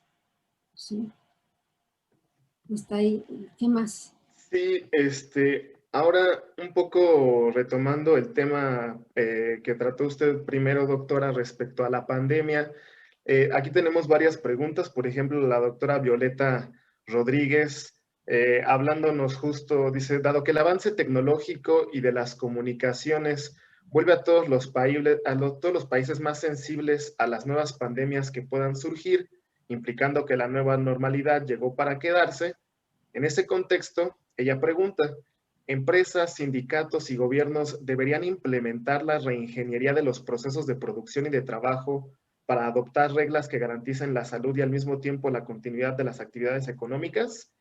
Y pregunta que si hay algún país que haya iniciado una respuesta de este tipo a largo plazo, una respuesta de largo plazo creativa. En ese mismo sentido, sobre esta reconfiguración productiva también, Carlos Cortés nos pregunta, ¿la estrategia de accionar de los gobiernos durante la pandemia debería entonces ser reformular el proceso productivo? Le dejo esas dos preguntas. Sí. Bueno, sí hay muchos aspectos de los procesos de producción que tendríamos que rediseñar como sociedad. ¿Por qué? Porque son altamente contaminantes, por ejemplo. Porque destruyen la vida no solo del planeta, sino también destruyen la vida humana. Entonces, sí hay empresas específicamente procesos laborales, procesos de producción, que sí van a tener que cumplir con normas muchísimo más estrictas que las que tienen ahora mismo. Porque sí es cierto, estamos destruyendo a los seres humanos y estamos destruyendo al planeta, ¿no? Entonces, de que tenemos que hacerlo, sí, y esa fortaleza regulatoria la puede tener un Estado justamente que sea capaz de ganar, que sea capaz de ganar a la gran mayoría de la población a un proyecto de transformación social importante. Si no se hace así, o sea, si vamos seguimos con el programa de reformas pequeñitas, ahora ya aprobaron la reforma, están discutiendo la reforma laboral, ¿no? ¿Sí? Ya para que se cumplan los derechos de los trabajadores. ¿Qué quieren que les diga? Las reformas laborales tenían mucho que ver con la forma en que se trabajaba y se organizaba el trabajo a fines del siglo XIX, principios del XX. Ahorita las reformas laborales tienen que mirarse, tienen que verse de una manera mucho más integral, no solamente como trabajo manufacturero, no solamente como trabajo sino como trabajo de alto nivel de utilización de la inteligencia artificial. Que eso es lo que nos espera en los próximos 25, 30, 50 años, si no seguimos pensando que en México como un país que tendrá que seguir siendo atrasado, porque pues, como nosotros lo pensamos como atrasado, pues va a seguir siendo atrasado. Entonces sí hay mucho que reformar en ese sentido. Tiene razón la doctora Rodríguez. Sí, también tenemos muchos comentarios que son bastante interesantes. Ahora me voy a concentrar en las preguntas y tal vez si nos queda un poco de tiempo podemos retomar algunos. Pero aquí hay una pregunta también bastante interesante de la doctora Violeta Rodríguez también, que después voy a conjuntar con una del doctor Mendoza Méndez, que dice, ¿cree que también es importante la calidad de la deuda? ¿Por qué incrementar esta última significa aumentar también las emisiones de bonos? Perdón, porque incrementar esta última significa también aumentar las emisiones de bonos y valores públicos, lo que impulsaría el capital ficticio aplicado por el gobierno. Pregunta, ¿acaso no habría que modificar también las fuentes de endeudamiento? ¿Sería posible que el gobierno se endeude sin emitir valores, que es su principal medio de endeudamiento en la actualidad? Esta es una pregunta de la doctora Mireya, haciendo énfasis en esta forma de emitir valores por parte del gobierno. Y José Enrique Mendoza menciona, dice, las finanzas... Tomo la de Violeta, sí, tiene razón la doctora Violeta Rodríguez. Sí hay otras formas de endeudamiento privado, de endeudamiento público interno, que no se han utilizado precisamente porque no se ha reformado la legislación que le da autonomía al Banco Central. En el momento en que directamente el Banco Central se haga cargo de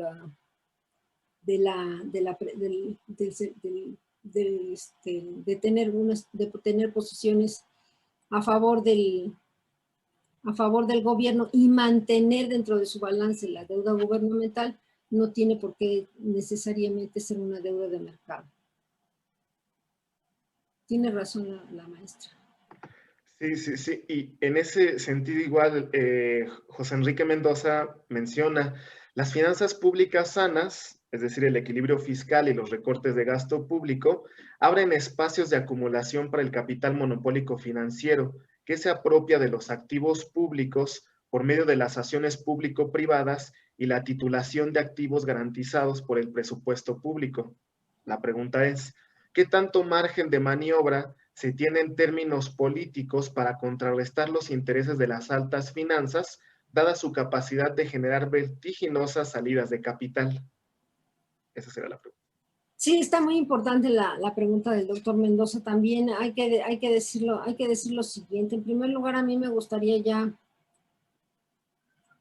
¿qué son las finanzas públicas sanas? Las que son deficitarias.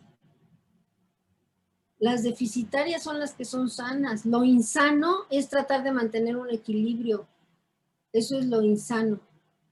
Nada más que, claro, la heterodoxia se apropió de ese calificativo porque así cree que nos lo explica mejor, pero es insano, es verdaderamente demencial. No tiene ningún fundamento ni teórico ni de ningún tipo económico tener finanzas públicas en equilibrio. ¿Sí? Es más, ni siquiera son en equilibrio, porque los equilibrios son balances que se cierran el 30 o el 31 de cada mes y después siguen los desequilibrios. Así son todas las empresas y así pretenden poner. Y así es también el gobierno. De manera tal que el equilibrio presupuestal, así llamado equilibrio presupuestal, pues no es no es más que una posición ideológica y finalmente tan es ideológica que le ponen salud a las finanzas.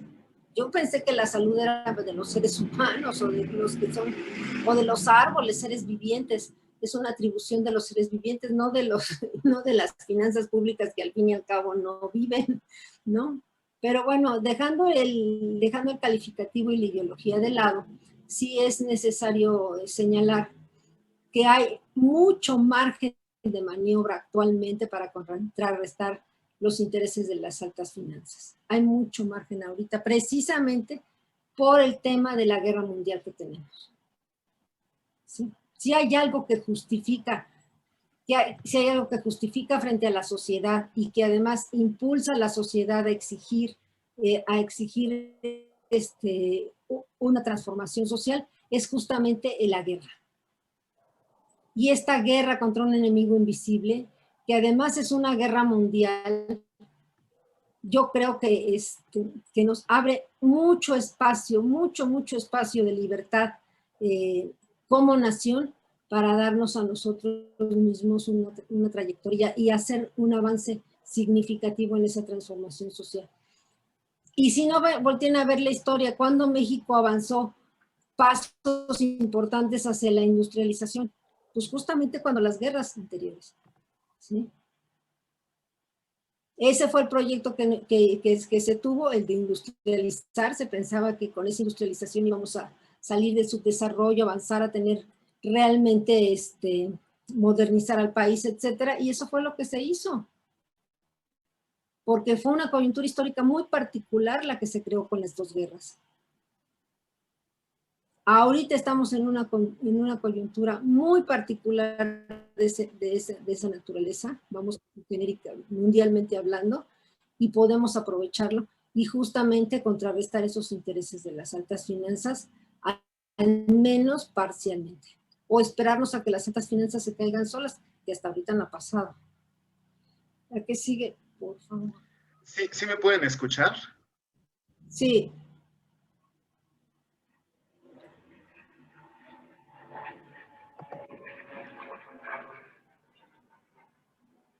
Sí, Daniel.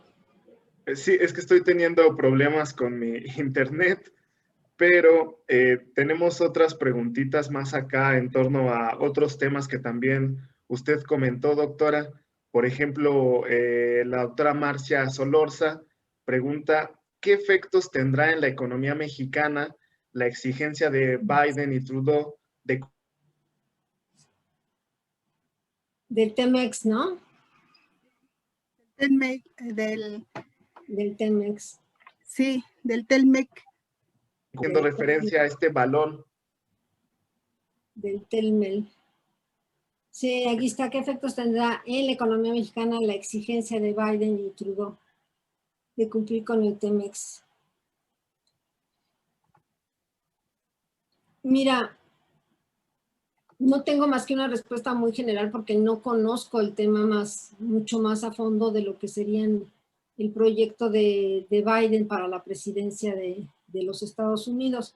Eventualmente su proyecto pues nos da algunos parámetros, pero en realidad no nos dice mucho de qué es lo que va a hacer realmente, porque ya lo vimos, o sea, llegan con un proyecto y hacen otra cosa, ¿no? Pero el proyecto de Biden, si es capaz de proseguir, pues es el interés nacional, por encima de los intereses específicos de algunas élites especiales, yo creo que va a tener que abordar de una manera diferente el TEMEX y realmente hacer funcionar un conjunto de instrumentos que el TEMEX tenía contemplados y que no han funcionado hasta ahora, como por ejemplo el Banco Binacional. ¿No? Ya está planteado un banco del Tratado de Libre Comercio, un banco del TEMEX, que prácticamente no funciona. O sea, que en los hechos no funciona. Conozco al director de ese banco y dice, ay, es que sí hemos prestado. Sí, sí han prestado, pero nunca por encima ni siquiera de su capital. Eso no es un banco. Entonces, creo que hay muchas instituciones que si Biden quiere proseguir con el interés nacional, podrá explotar del TEMEX. Ahora bien, que eso sea lo que más le convenga a México, eso ya es otra pregunta, que no me hizo la doctora Solorza, así que ahí lo dejamos. Qué mala soy.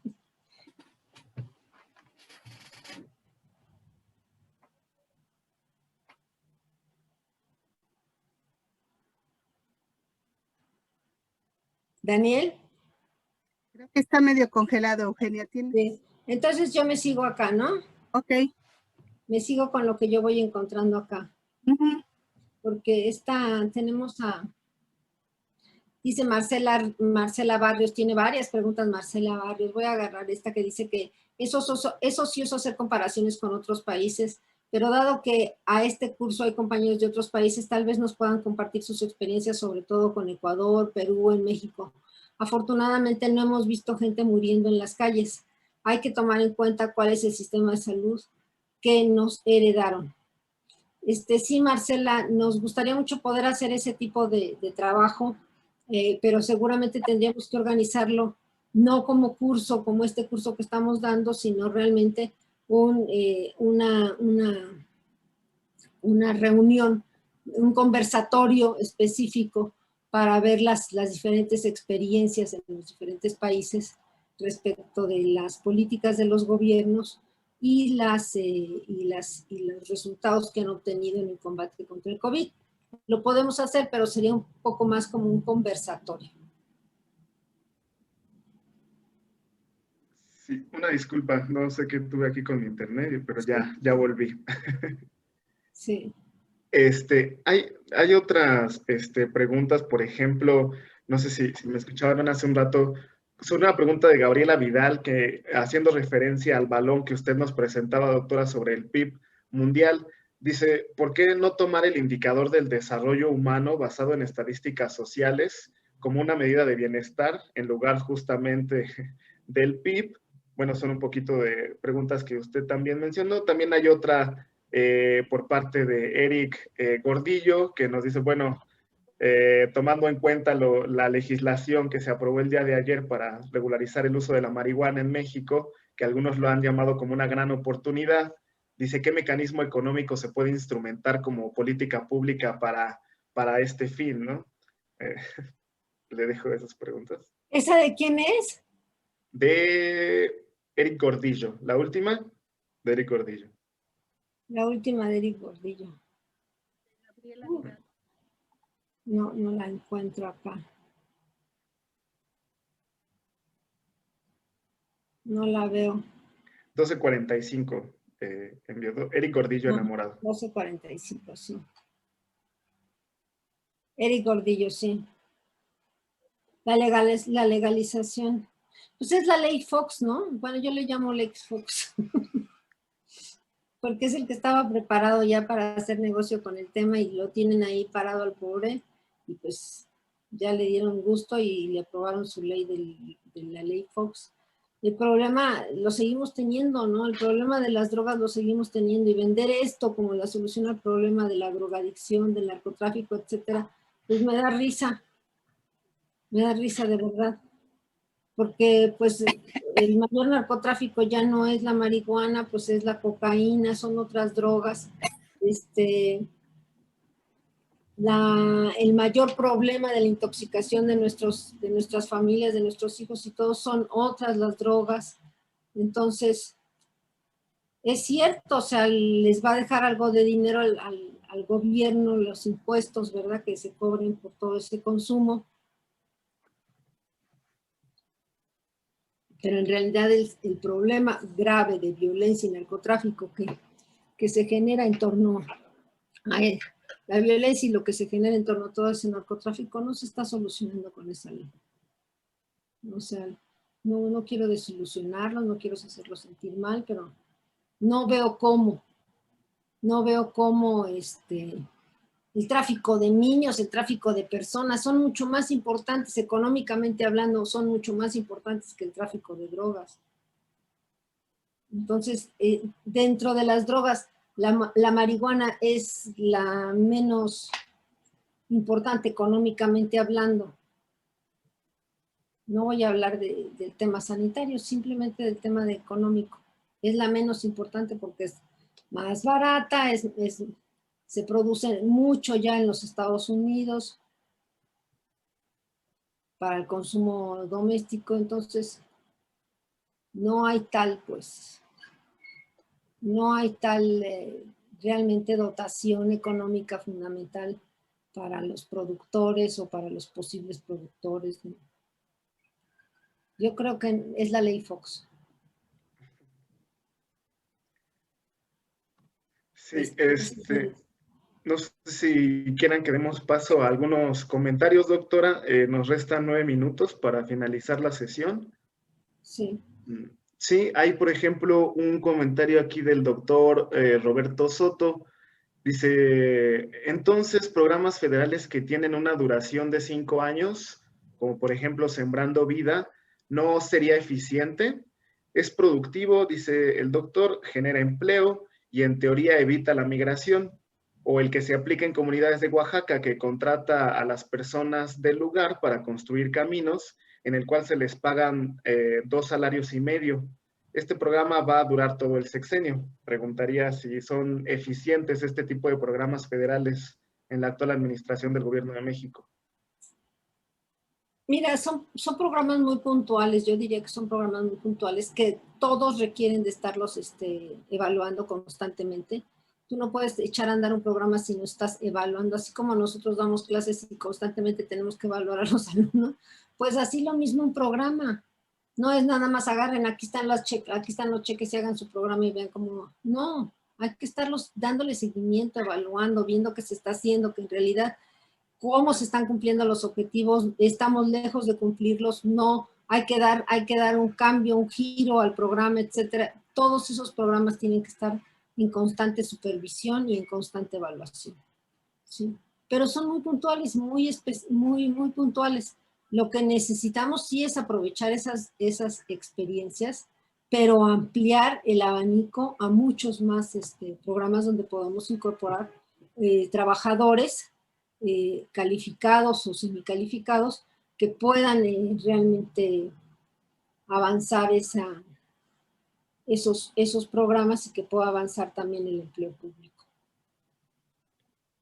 Hemos abierto muchos programas que se quedan desfondados. O sea, yo participé de ¿qué?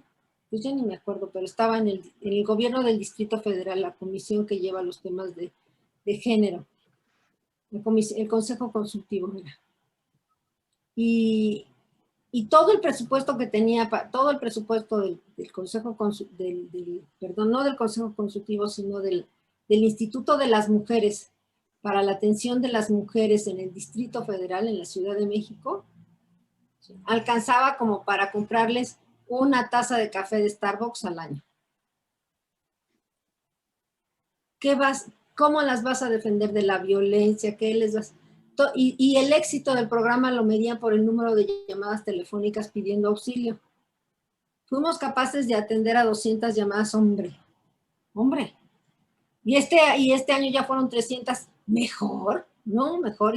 Para mí eso es el fracaso. Es la forma de medir el fracaso de todos los programas de protección de la violencia contra las mujeres, de la protección de las tareas del instituto, porque logra contestar el teléfono y de ahí no hacen nada más que canalizarlas.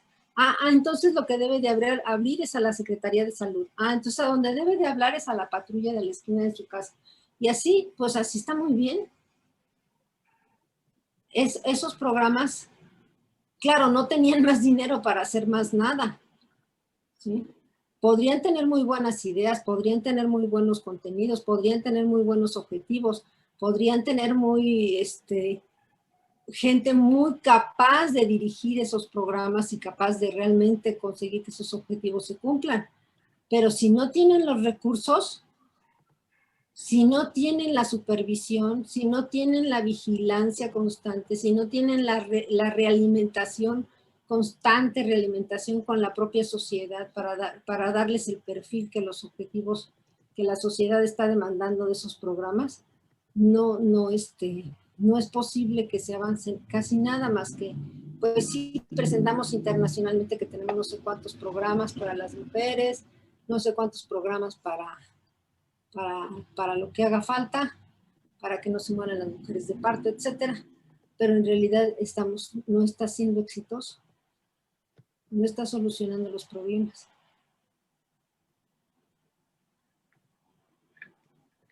Sí, bueno, ahí le comentaba, tuvimos muchos comentarios en esta última sesión. Creo que ya hasta tenemos una propuesta desde Ecuador en que sería bueno realizar un conversatorio. Juan Escobar desde Ecuador dice que sería algo bueno, que invita a que lo podamos realizar.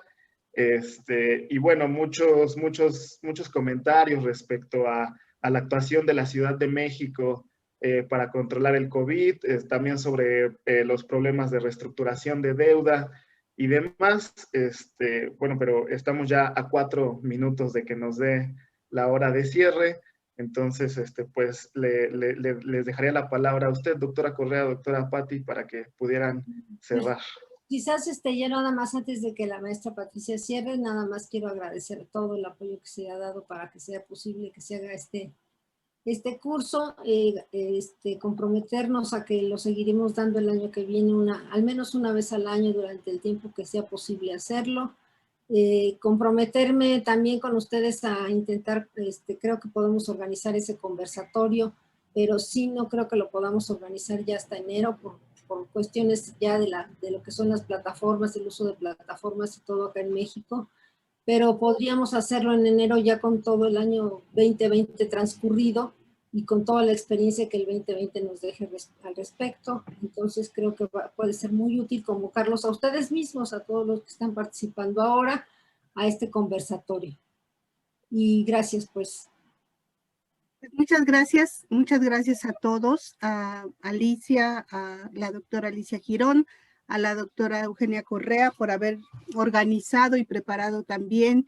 Ha sido una actualización general, digamos, para más de 100 personas que han participado activamente en el curso, muchos no solo de México, sino de América Latina y quizá de otros países que no logro detectar en este momento, pero pues les agradecemos mucho esta actualización.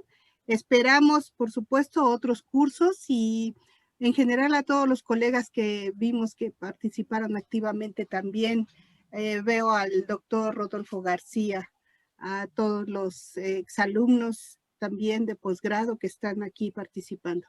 Entonces, sin más, pues sí, yo le pediría a la doctora Eugenia que lo clausurara oficialmente, ya como última actividad, y la invitación para todos. Bueno, sí, entonces queda, gracias, maestra Patricia Rodríguez. Bueno, pues entonces nada más me resta decirles a nombre especialmente de la doctora Girón, de la doctora Patricia Rodríguez y del mío propio, muchísimas gracias a todos ustedes, a la plataforma, a todos los en plataforma que hicieron posible esto, pero sobre todo a todos los participantes que participando y con sus lecturas y con su ánimo, con su entusiasmo para seguir el curso, estuvieron con nosotros. Gracias a todos y felicidades, felices fiestas, que pues no se nos depriman por este confinamiento ni por esta vida que nos tocó así. Al contrario, hay que aprender, es una súper experiencia estar viviendo esta guerra mundial y espero que nos veamos el año que entra todos sanos para poder seguir en esta batalla. Gracias.